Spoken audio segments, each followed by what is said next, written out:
क्या कांग्रेस फिर से सत्ता के शिखर पर बैठ पाएगी? क्या कांग्रेसियों में आंतरिक अनुशासन आएगा? और क्या कांग्रेस अपनी गलतियों से सबक लेगी?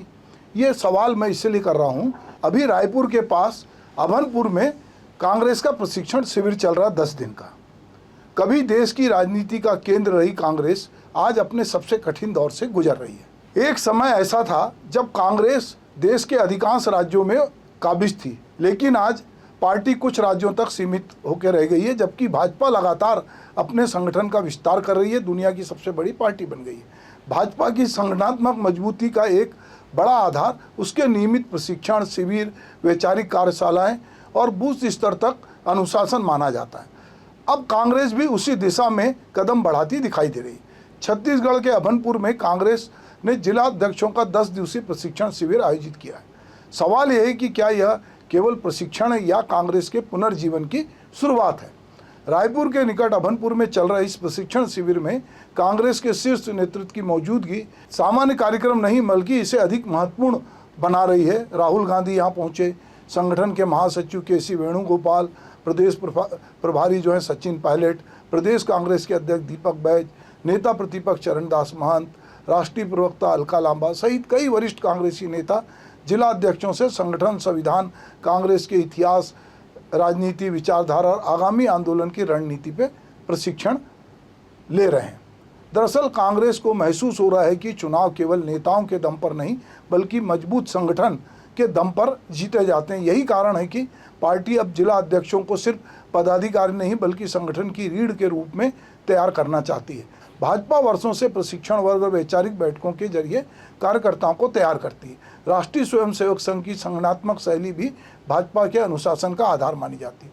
अब कांग्रेस भी संगठनात्मक प्रशिक्षण को नई प्राथमिकता दे रही है।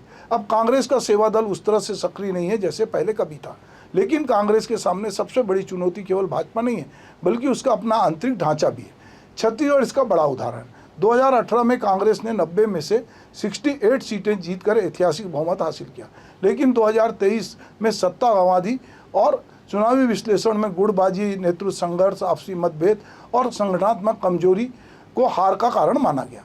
यही वजह है कि इस प्रशिक्षण शिविर में अनुशासन पर विशेष जोर दिया जा रहा है। केसी वेणुगोपाल ने साफ संदेश दिया कि संगठन व्यक्ति से बड़ा होता है और सार्वजनिक बयानबाजी से पार्टी को नुकसान पहुंचता है। हालांकि कांग्रेस के लिए यह प्रयोग बिल्कुल भी नया नहीं है। इससे पहले पचमढ़ी चिंतन शिविर, उदयपुर में नव संकल्प शिविर, विभिन्न राज्यों में संगठनात्मक प्रशिक्षण कार्यक्रम आयोजित किए जा रहे हैं। लेकिन सवाल है कि क्या केवल प्रशिक्षण से गुटबाजी खत्म हो जाएगी? क्या नेताओं की व्यक्तिगत महत्वाकांक्षाएं सीमित हो जाएगी?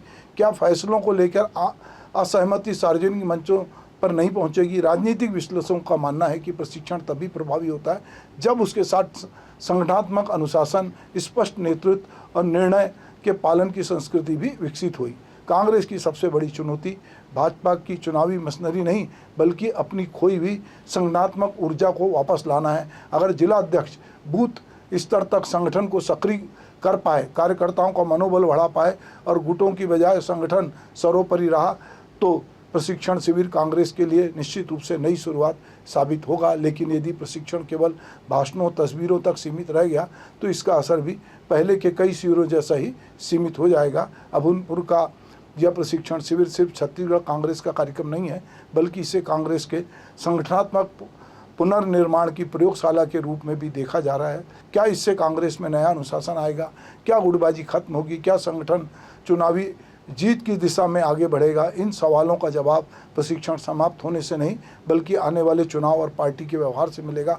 फिलहाल कांग्रेस ने यह स्वीकार कर लिया है कि मजबूत संगठन के बिना मजबूत राजनीति संभव नहीं है। अब देखना यह होगा कि अभनपुर से निकला संदेश कांग्रेस के कार्यकर्ताओं तक पहुंचता है या केवल सम्मेलन के मंच तक सीमित रह जाता है। आने वाले चुनाव इसका परिणाम बताएंगे कि क्या कुछ हुआ और किस तरह से कांग्रेस ने भाजपा की बढ़ती हुई ताकत का मुकाबला किया।